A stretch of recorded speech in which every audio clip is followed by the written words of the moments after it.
Hola, espero que dentro de todo estén bien. En este video les voy a grabar una clase sobre un modelo que lo que hace es combinar dos de los modelos que ya vieron. El modelo de factores específicos y el modelo de Hochschild-Ohlin. En particular lo que vamos a considerar es que la economía a corto plazo funciona como el modelo de factores específicos, es decir, que uno de los factores del modelo es específico de cada uno de los dos sectores productivos que vamos a considerar. Y a largo plazo, el modelo se comporta como una economía tipo Hochschild-Ohlin.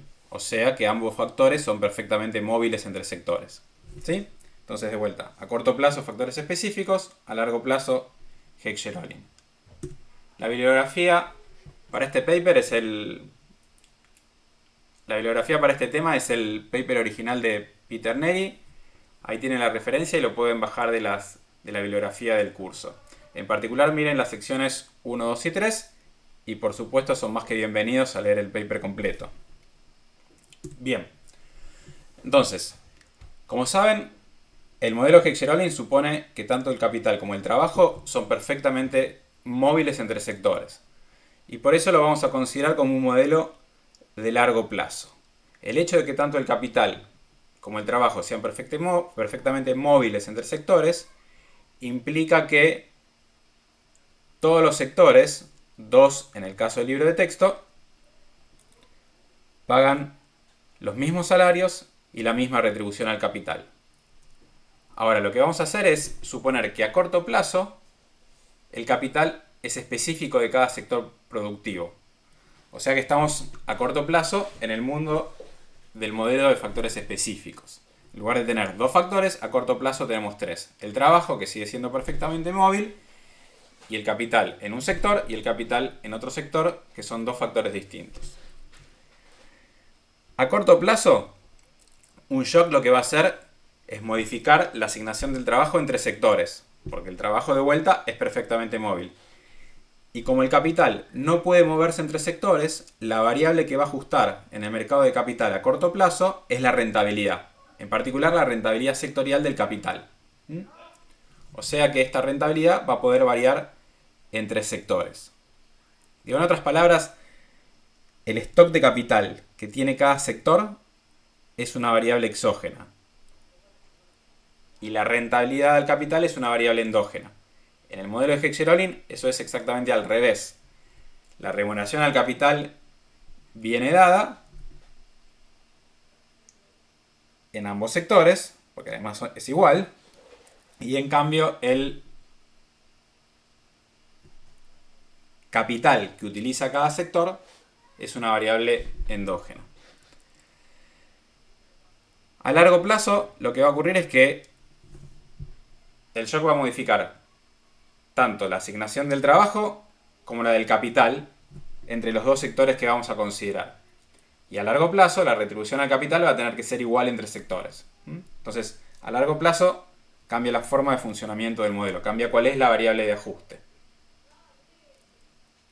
Los stocks de capital sectoriales se vuelven endógenos y la retribución al capital en cada sector se vuelve exógena en el sentido de que se iguala a la remuneración al capital que depende de los precios internacionales. Y si los precios internacionales no cambiaron, la retribución al capital tampoco lo hará. Es el modelo de Hochschild-Ohlin, donde en la medida que no cambien los precios de los bienes, los precios de los factores tampoco lo harán. Bien, ¿qué supuestos vamos a tener? En su mayoría los supuestos van a ser los mismos que los de los modelos Hochschild-Ohlin y factores específicos. Vamos a analizar un país pequeño, o sea que es un país que toma como dados los precios mundiales de los bienes que comercia con el resto del mundo. Y en este caso, los dos bienes que vamos a considerar son comerciables con el resto del mundo. Hay competencia perfecta, tanto en el mercado de bienes como en el mercado de factores. Se producen dos bienes, vamos a llamarlos X y Y ambos se producen bajo rendimientos constantes a escala. ¿Sí? Todos supuestos que ya han visto cuando vieron estos dos modelos por separado. A largo plazo, como les dije, los factores son perfectamente móviles entre sectores. Este es el supuesto de Hochschild-Ohlin. El salario W y la retribución al capital R va a ser igual a Rx y Ry, que son las retribuciones al capital en cada sector. Bueno, estas tres a largo plazo van a ser iguales. A corto plazo, el capital es específico de cada sector, o sea que está fijo, por lo que no puede moverse entre sectores. El salario siempre es igual entre sectores y a corto plazo la retribución al capital puede variar entre sectores. Supuesto tecnológico, la producción de X es relativamente intensiva en el uso de L. O sea, X intensivo L, por lo tanto Y va a ser intensivo en K. Bien, lo que vamos a hacer es un análisis gráfico que vamos a combinar con el análisis de ciertas ecuaciones particulares. El análisis gráfico lo que va a hacer es combinar una caja de Edgeworth para ver efectos más que nada de largo plazo y este gráfico para ver los efectos más que nada a corto plazo. De cualquier manera, los efectos de corto y largo plazo los vamos a ver en ambos gráficos. Bien. La parte de arriba, el eje horizontal mide la dotación de trabajo. De este lado para allá es la cantidad de trabajo asignada a la producción de X. De este lado para acá es la cantidad de trabajo asignada a la producción de Y. En el eje vertical medimos el salario. De este lado será el salario en X, de este lado será el salario en Y. La caja de Edgeworth, el eje horizontal es el mismo que en la parte de arriba, medimos el trabajo, y el eje vertical mide la dotación de capital. Lo que estamos viendo acá es un equilibrio de corto y largo plazo. Es un equilibrio de corto plazo porque la demanda de trabajo en X y la demanda de trabajo en Y se cruzan y el salario en X es igual al salario en Y. Y es un equilibrio de largo plazo porque estamos sobre la curva de contrato, B0. Este punto B0 sobre la curva de contrato lo que hace es separarnos la dotación de la economía entre cuánto trabajo y cuánto capital utiliza X desde este lado y cuánto trabajo acá en el eje horizontal y cuánto capital utiliza Y. Acuérdense que este es un modelo de un país respecto del resto del mundo y es una economía que de vuelta funciona a corto plazo, factores específicos, a largo plazo, Heck-Cheroli. Entonces, A0, B0 es el equilibrio inicial. Y estamos en equilibrio, por supuesto, a largo plazo y por ergo también a corto plazo. Muy bien.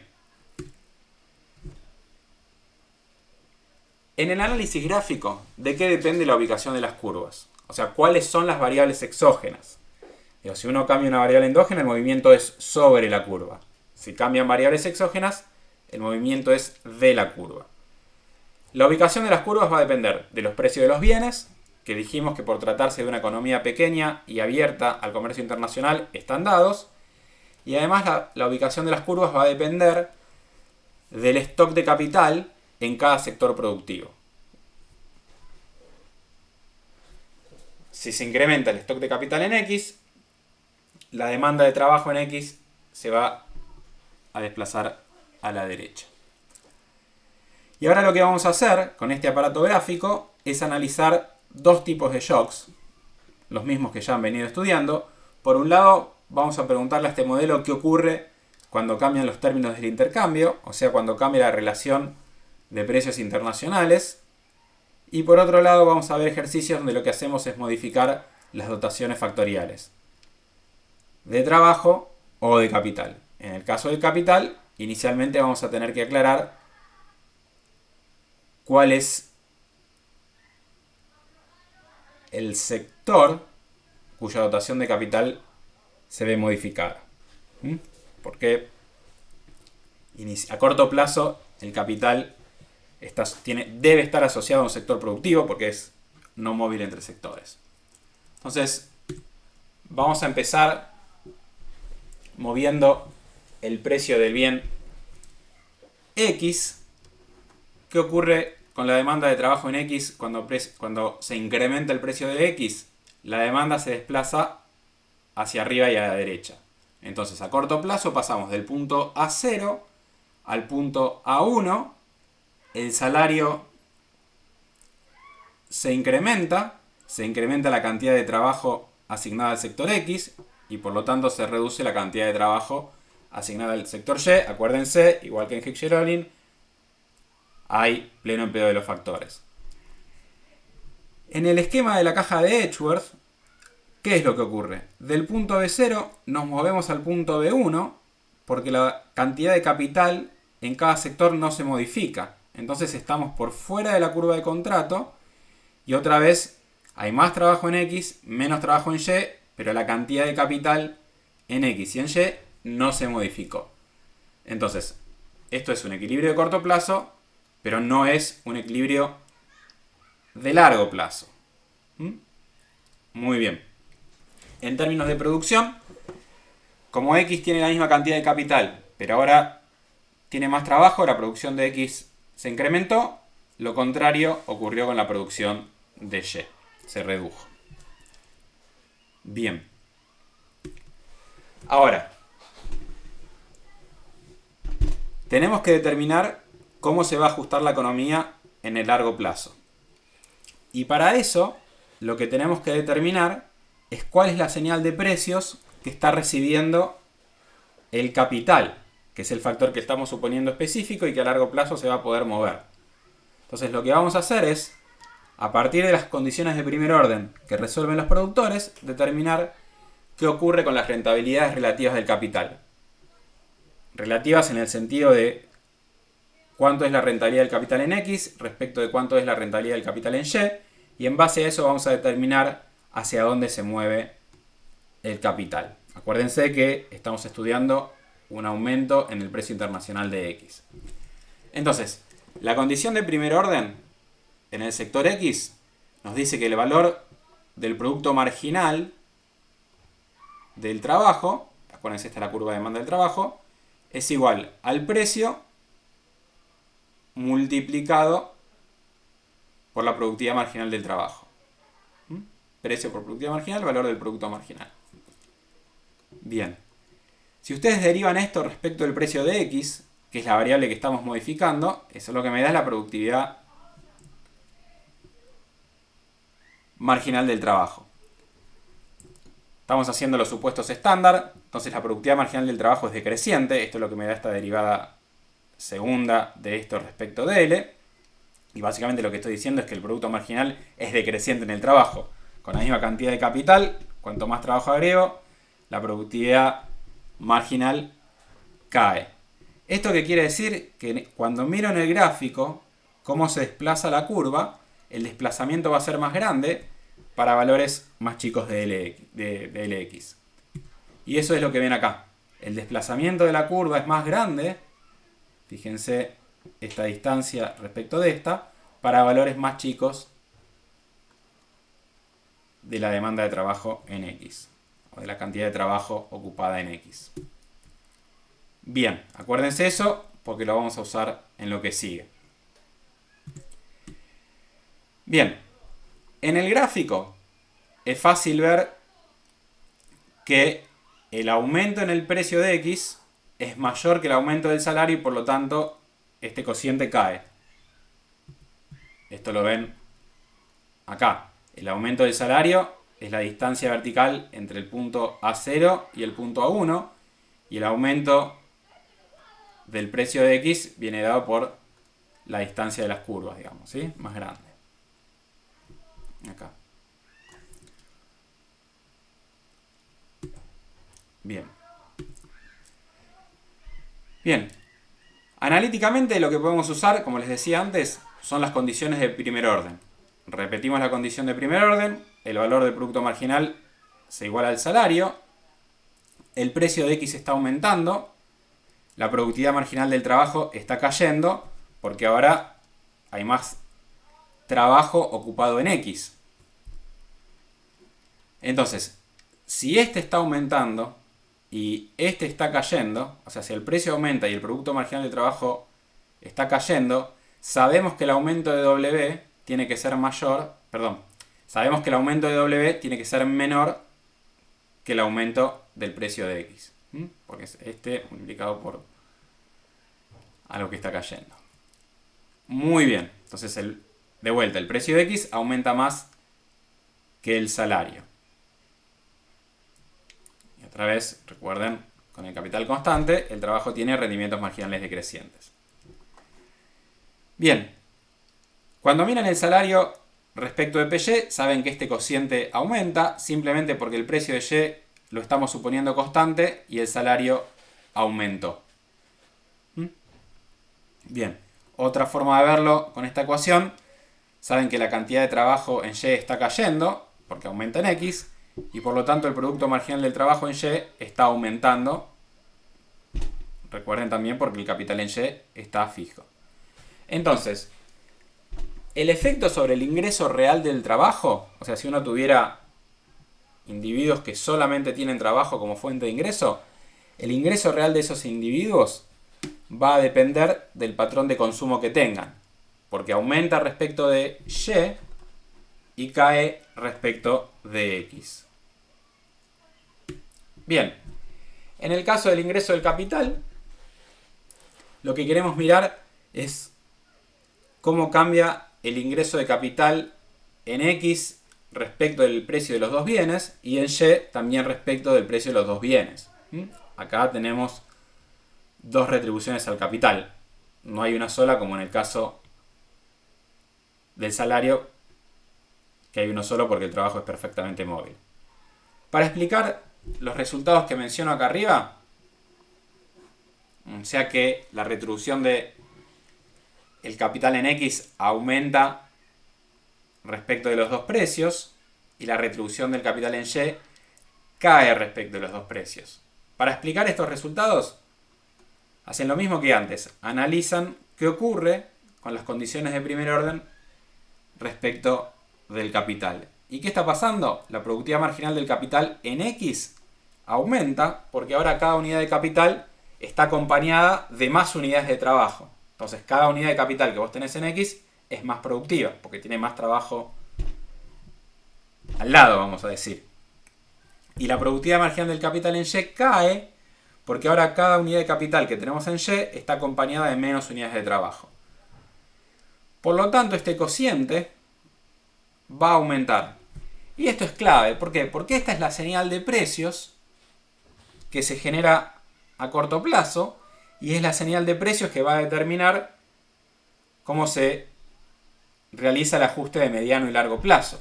¿Sí? Es la relación de precios que se genera a corto plazo que me va a indicar hacia dónde tiene que moverse el capital para llegar a una situación de equilibrio de largo plazo. Y lo que me está diciendo este resultado es que el capital se va a mover de Y hacia X porque es el precio de X el que aumentó. Entonces, vamos a verlo gráficamente.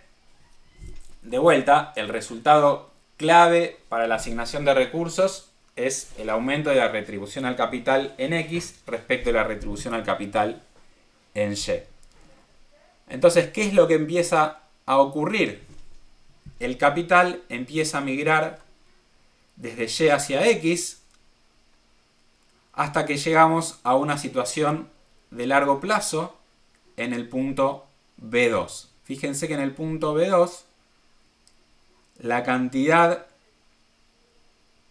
de trabajo que tiene X creció aún más respecto a la situación de corto plazo y la cantidad de capital que tiene X también creció. Y lo contrario ocurrió en Y.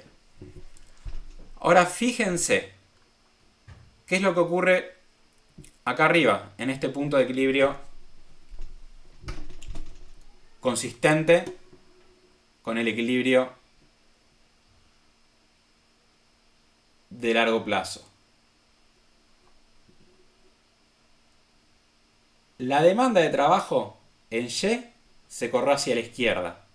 ¿Por qué? Porque el capital empezó a migrar. Y la demanda de trabajo en X se corrió a la derecha. Por lo mismo, porque ahora el sector X tiene más trabajo para producir. Y fíjense que en el largo plazo, ¿qué es lo que tenemos que observar? que el salario de equilibrio está por sobre el salario del equilibrio inicial. ¿Y por qué? Porque X habíamos supuesto que es intensivo en trabajo. Y ustedes ya saben, por el teorema de Stolper-Samuelson, que si hay un aumento del precio del bien que es intensivo en trabajo, el precio del factor o la retribución al factor que se utiliza relativamente más intensiva en la producción del bien cuyo puede ser precio aumento, tiene que aumentar relativamente más que el precio del bien, y la retribución al otro factor debe caer. Bueno, eso es lo que ocurre en el punto A2, que de vuelta es un equilibrio tanto de corto como de largo plazo. ¿Por qué aumenta la retribución al trabajo y cae la retribución al capital en el largo plazo? Les dejo que lo revisen en las notas del modelo de Heck-Sherolin. La explicación obviamente es exactamente la misma. El resultado contrario hace que el modelo no converja a un equilibrio de largo plazo, digamos. Muy bien. Entonces, para recapitular, a mediano plazo se empieza a incrementar el capital que se utiliza en X. Eso incrementa la productividad del trabajo. Esto hace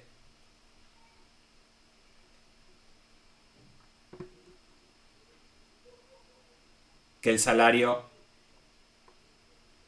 empiece a aumentar de vuelta porque X es intensivo en trabajo.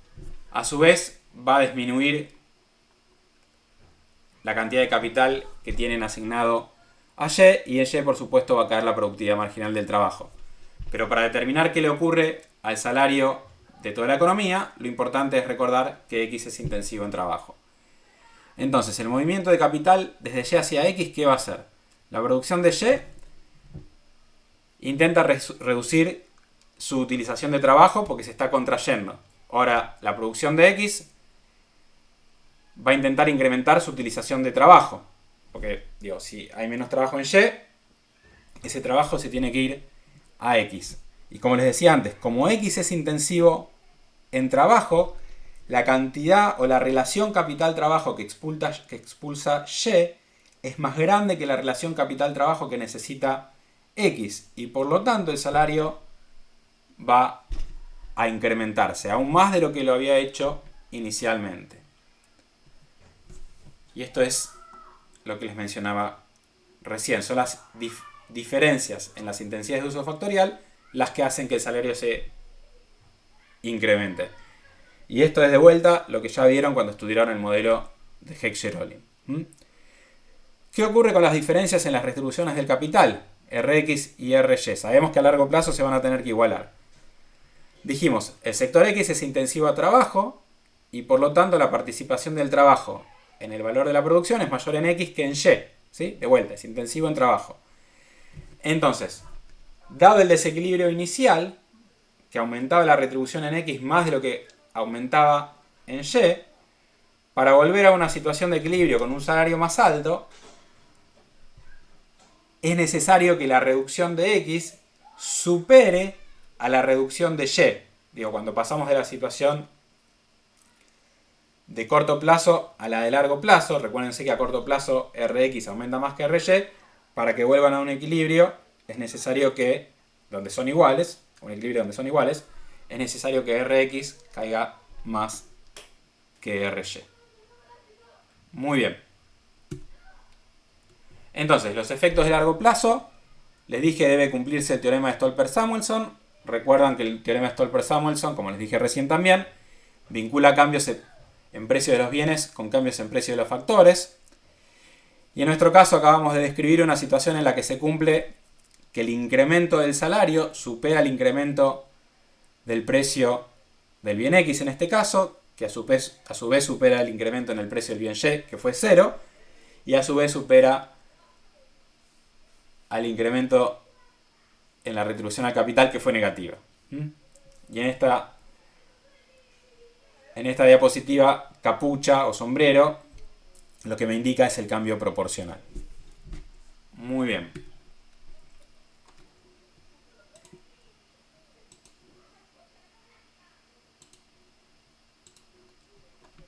Bien.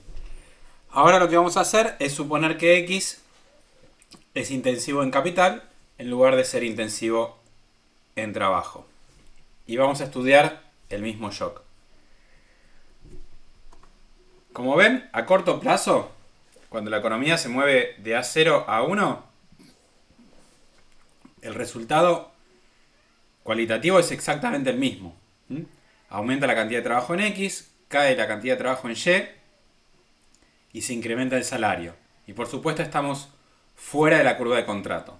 Como ven, la curva de contrato está por sobre la diagonal principal para indicar que X es intensivo en capital. A corto plazo, como les decía, el resultado cualitativo es el mismo. Y va a ser solo en el mediano largo plazo, que es cuando las intensidades de uso factorial se vuelven relevantes, que los resultados van a cambiar respecto de los que teníamos en el caso anterior. Fíjense que a largo plazo vamos a pasar de la situación B1 a la situación B2. Y en el punto A2 lo que tenemos es que el salario cayó respecto del salario inicial. Y si el salario cayó respecto de la situación inicial, sabemos que la retribución al capital aumentó. En este caso, ¿qué es lo que está pasando? Ahora, a mediano o largo plazo, el capital migra desde el sector intensivo en trabajo, Y, hacia el sector intensivo en capital, X. Como la relación capital-trabajo que libera Y es más baja que la relación capital-trabajo que utiliza X, la retribución al capital va a aumentar. ¿Sí? Es una cuestión de oferta y demanda de trabajo y capital. Y por lo mismo, la retribución al salario va a caer. Otra vez, a largo plazo se cumple el teorema de Stolper-Samuelson, que a esta altura del curso deberían saber muy bien. Bien. Ahora lo que vamos a hacer es analizar cambios en dotaciones de trabajo y capital. Vamos a empezar con el caso que posiblemente sea el más complicado para representar gráficamente, que es un incremento de la dotación de trabajo. Como el trabajo es perfectamente móvil entre sectores, da lo mismo estudiarlo para un lado o para el otro. Acá lo que voy a hacer es incrementar la caja de Edgeworth y el gráfico superior hacia la derecha. Y fíjense que aparece la curva BY', el valor del producto marginal del trabajo en la producción de Y. Y esta demanda de trabajo me brinda respecto del nuevo eje vertical la misma información que la demanda de trabajo original me brindaba respecto del eje vertical original. ¿Sí? Esa es la clave para determinar cómo se mueve la curva de demanda de trabajo en Y, en este caso. Si hicieran crecer la caja y el gráfico de arriba hacia el otro lado, el procedimiento sería exactamente el mismo. Entonces ahora lo que está pasando con esta economía es que tiene más trabajo. Entre paréntesis, esto lo pueden pensar como un cambio en la tasa de fecundidad o un incremento de la migración, si quieren. Para lo que este esquema les sirve para pensar en ese tipo de escenarios. Entonces fíjense lo que está pasando acá. Otra vez partimos de una situación de equilibrio tanto de corto como de largo plazo. A corto plazo la cantidad de trabajo que tiene cada uno de los sectores no se modifica. y nos vamos a un punto como B1, donde esta distancia horizontal es la cantidad de trabajo en X y esta distancia horizontal es la cantidad de trabajo en Y. Bien, ¿qué pasa con el salario? Inicialmente se reduce. Con precios constantes, ¿qué tiene que pasar con la retribución al capital? En ambos sectores tiene que aumentar necesariamente porque los precios de los bienes no cambiaron. Ahora, para saber cuál va a ser el equilibrio de largo plazo, se agarran de los supuestos del modelo de Heck-Sherolin. ¿Qué es lo que saben? Que en Heck-Sherolin el precio de los factores no depende de las dotaciones, depende del precio de los bienes. Como el precio de los bienes no se modificó, saben que a largo plazo la retribución al trabajo y la retribución al capital ambas van a volver al nivel inicial. Y eso es lo que vamos a ver ahora.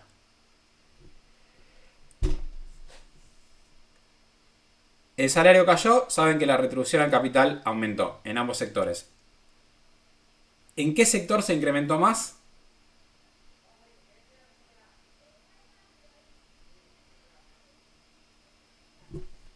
Se incrementó más en el sector que es intensivo en trabajo. Les dejo que piensen por qué y si está explicado en el paper, ¿sí? Pero de vuelta, nada, digo, tiene que ver con cuáles son las intensidades de uso factorial y qué es lo que está pasando con los precios. En particular, los precios no están cambiando. Entonces, fíjense, en la situación 1 estamos en este punto, ¿sí? Como el precio de los bienes no se modificó, sabemos que tampoco se van a modificar los precios de los factores. Y si los precios de los factores no se van a modificar, la relación capital-trabajo que los sectores utilizaban en el punto B0 tiene que ser la misma relación capital-trabajo que utilicen los sectores en el nuevo punto de equilibrio de largo plazo. O sea, si el ratio WR no se modifica, no hay ningún motivo para que el ratio LK o KL se modifique en la producción de los dos bienes. Y es por eso que lo que hacen para encontrar el punto B2, que va a estar en una nueva curva de contrato, ¿sí? Porque cuando desplazan el origen de la caja de Edgeworth, la curva de contrato pasa a ser otra. Para encontrar el punto B2, ¿qué es lo que hacen? Sobre la relación capital-trabajo en X, buscan el punto en el que se cruza con la relación capital-trabajo en Y, pero desde el nuevo origen. Esta recta es paralela a esta, de vuelta porque la relación capital-trabajo a largo plazo no se modifica. En el punto donde se cruza con la relación capital-trabajo en X, es el punto sobre la nueva curva de contrato que no está dibujada, que es un equilibrio de largo plazo. En el gráfico de arriba saben que el punto A2 tiene que estar a la misma altura que el punto A0, porque ni el salario ni la remuneración al capital, a largo plazo es en los dos sectores, se modifica respecto del punto de partida. Entonces, a mediano plazo, el capital se va a mover desde X, que es intensivo en capital, hacia Y, que es intensivo en trabajo, y por lo tanto se van a reducir las retribuciones al capital y se va a incrementar el salario, ¿sí? Hasta regresar a la situación de equilibrio. Muy bien. ¿Cuáles son los efectos de largo plazo?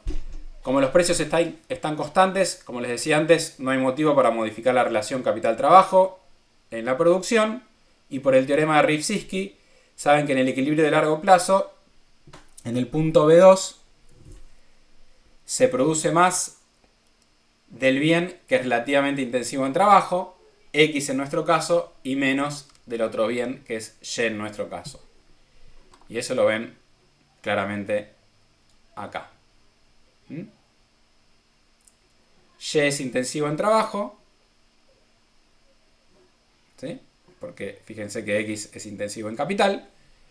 Y en el punto B2, con mayor producción de Y,